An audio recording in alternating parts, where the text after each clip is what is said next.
Hello everyone, we're here at Centre for Research on Autism Education to talk about the Know Your Normal research. My name is Georgia Harper, I'm Youth Patron and Ambitious. And I'm Jack Welch, and I am a youth patron also with Ambitious about Autism and the Vice Chair of our Youth Council. I'm Laura Crane and I work here at CRAE. I'm Liz Pellicano and I run the Centre for Research in Autism Education here at UCL, Institute of Education.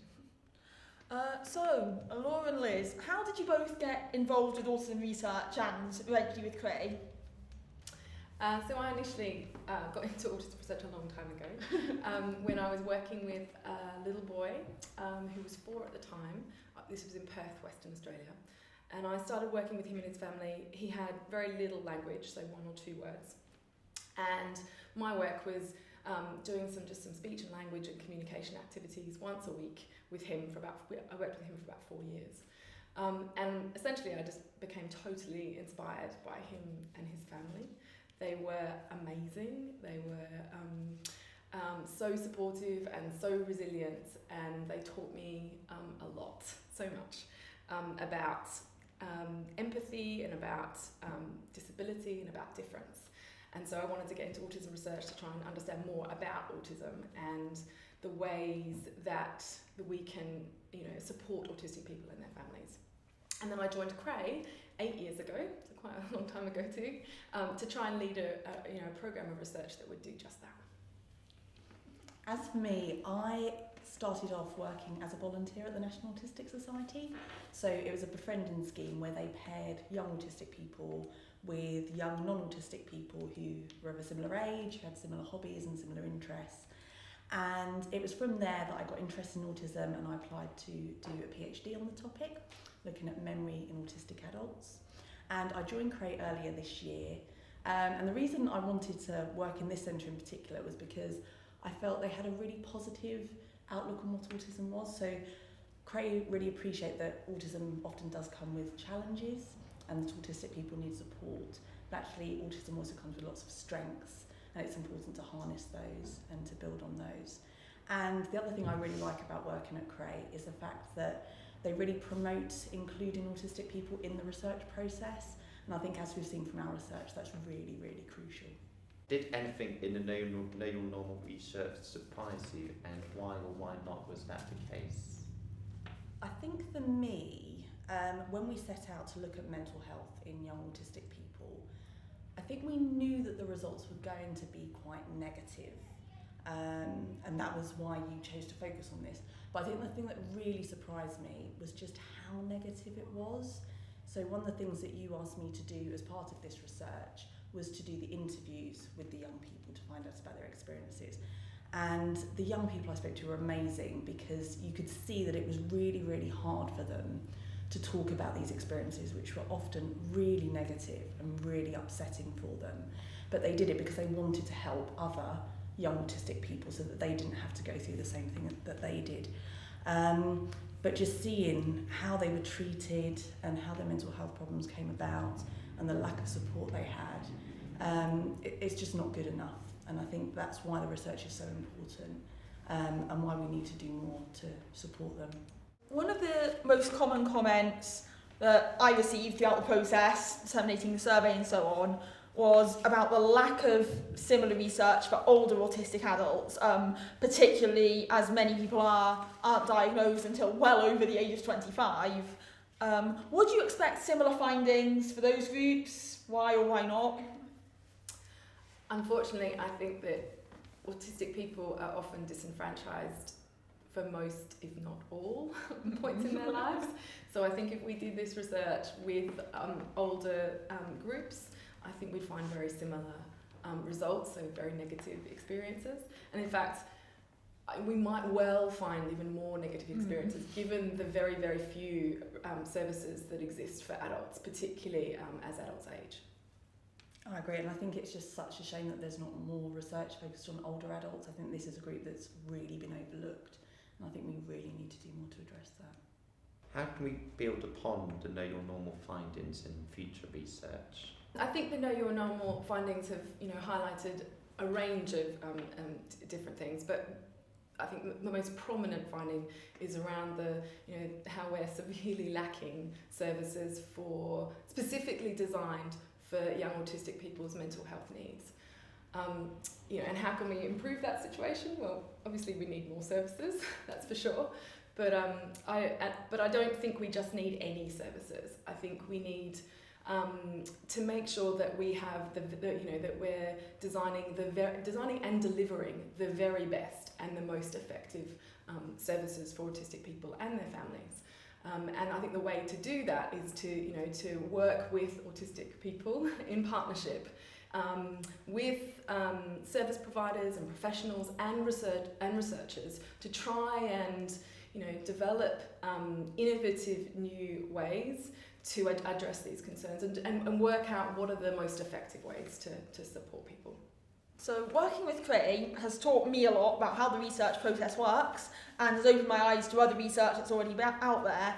So I was wondering what you've learned from working with Ambitious About Autism and from youth patrons on the Know Your Normal project.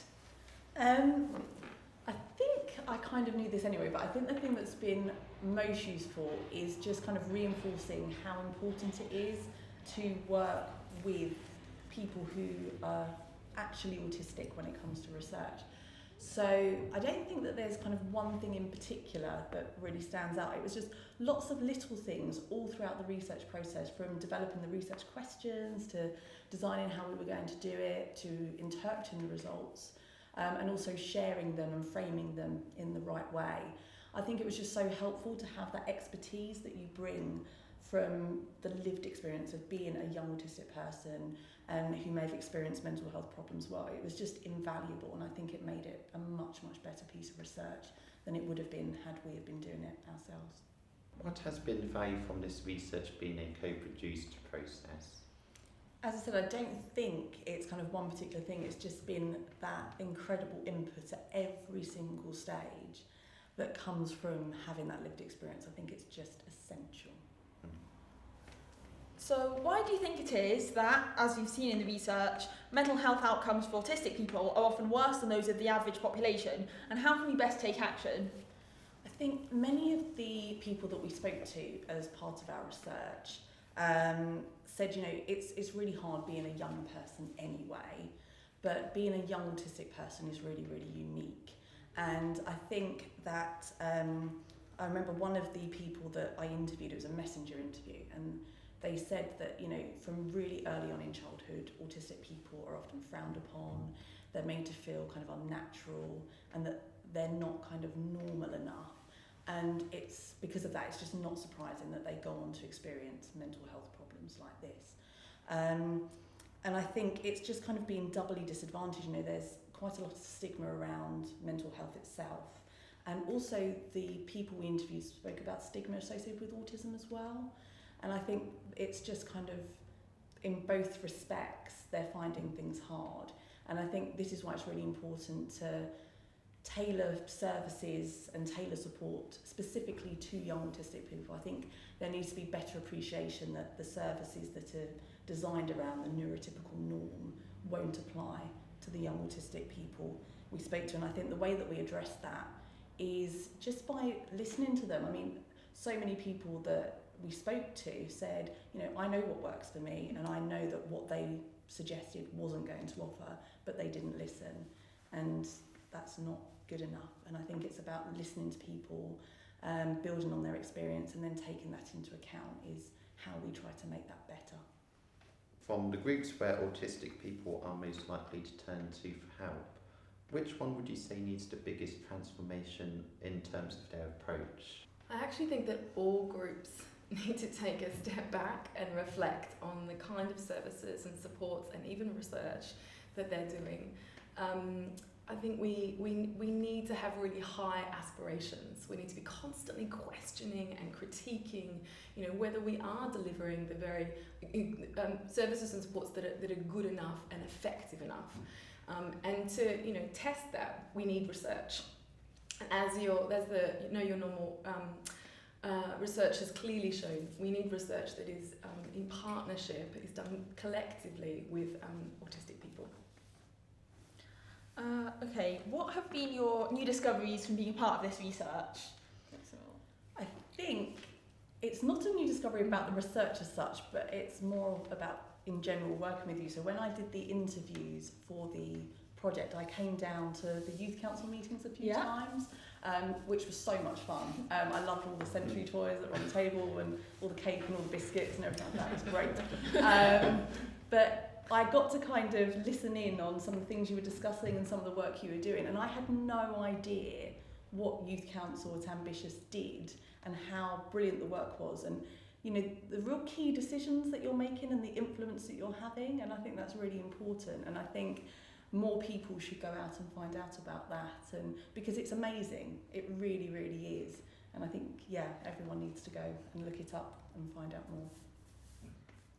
And lastly, how can more research be co-produced, and what would you say to organisations or research bodies like this one who might be considering this method for their work and to help encourage them?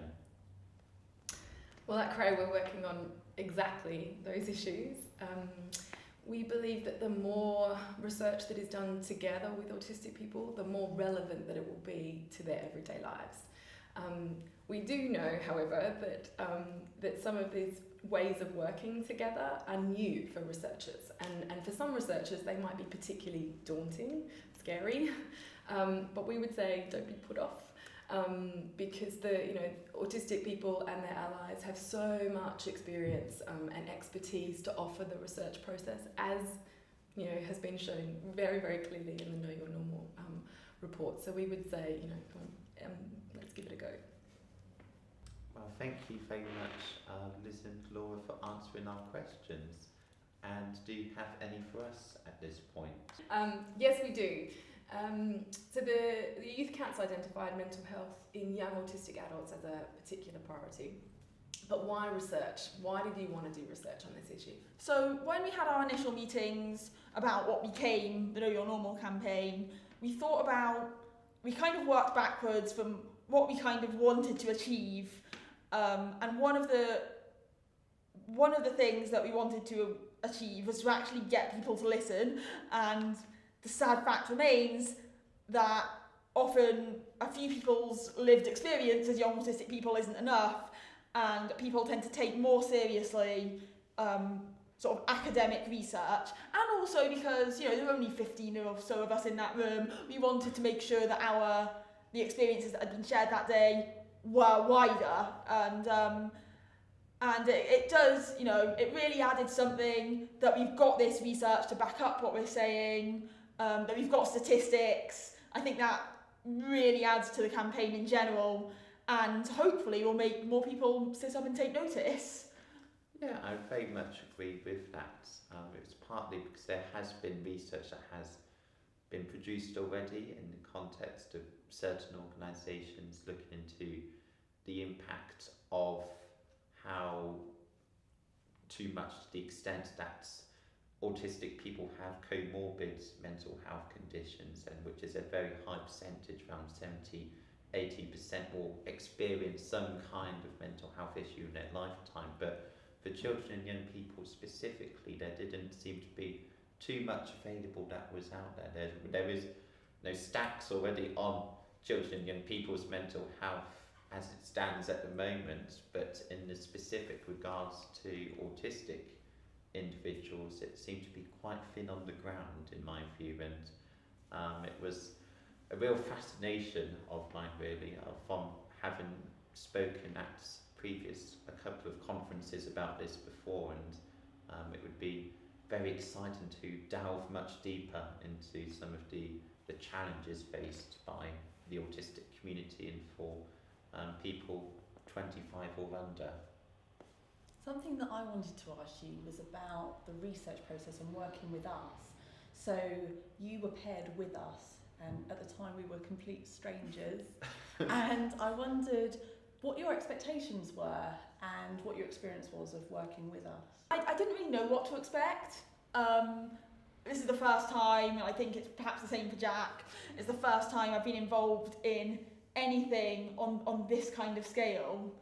But I found it really interesting. Obviously, to get the results back was quite disheartening, but it it shows something has to change, and it's been really useful for the campaign. But also on a personal level, it's been really interesting to actually see how the research process works on that level of academia. Sort of as a student, it's not, this is the side of academia you don't necessarily see. So that's been really, really interesting to see how it all gets put together and so on.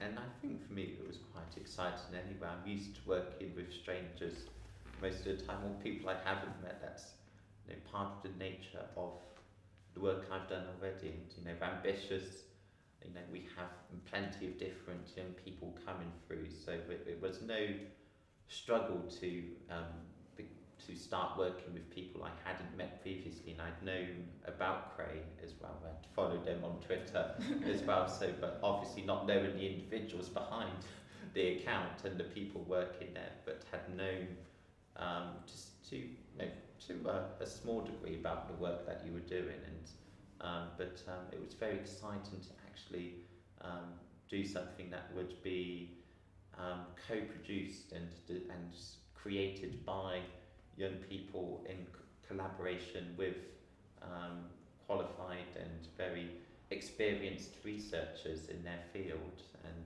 you know, it was perhaps initially quite intimidating as to how challenging it might be with having to become much more familiar with some, perhaps the jargon or the practice of research and ethics as well. So having to familiarise myself with that, but yeah, it's been an enjoyable experience, I'd say, working with yourself and Liz. Can I also say as well that Laura and Liz and the people of CRAE have been so welcoming and supportive from the start.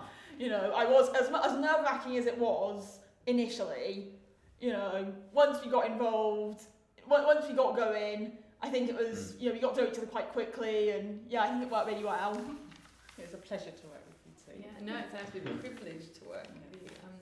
Was there anything we could do better as researchers, you know, involving you in the research? Could we do something maybe not better, but maybe differently to support you? Or I would say, did you want to go first? It's quite a difficult one. I suppose it comes down, is it with regards to this project or more broadly? Yeah, no, to this project. Is there anything, we want to learn, obviously. I mean, we've learned a lot, but we also want to learn about how to involve autistic people in the research process and the best ways of doing that. And so if there's anything that we didn't do but we could have done, or we could have done better, we want to know that. The only thing I would say, and it perhaps isn't really regarding to this project, but like more broadly, and this is again based on feedback I got kind of when disseminating the survey, is a kind of, there isn't a lot out there, as I kind of said, for older autistic adults. And I got quite a few comments from autistic people that were quite frustrated at the fact that this was something like the third survey in a week that had an upper age limit of 25, particularly as well given that women tend to be diagnosed later, although I think we did quite well in terms of gender diversity. That's another issue to think about. So yeah, I'm not sure if it's different in terms of accommodation, but certainly I think more needs to be done around autistic adults, perhaps older than Jack and I. And I think, again, within the participation element, and I know there was complications why we couldn't do this, because obviously some of the people who did take part were those who were known to us already from Ambitious and My Voice and Youth Council alike, but to have had the opportunity to perhaps interview in future, or to help facilitate and conduct those conversations with people with supervision, of course, if anything were to go wrong, or that there was an unexpected comment or observation which might flag up safeguarding and those kind of issues, but to really perhaps get stuck in a bit more with the activity of putting research into action. The fact that you didn't get to do that, Jack, just gives you another reason to get involved in another piece of research to learn that next time. Thank you very much for answering our questions today, and I think it's a really nice time as well now to say thank you to Ambitious more broadly for supporting us and for allowing us to do this work, which I think has been a huge success. And I think also we should say a big thank you to Fern, who's been a really integral part of the team, and that's throughout all of the stages, even though she can't be with us today. And thank you both for coming here to CRAE. Well, my pleasure. Thank you. Thank you very much. Thank you.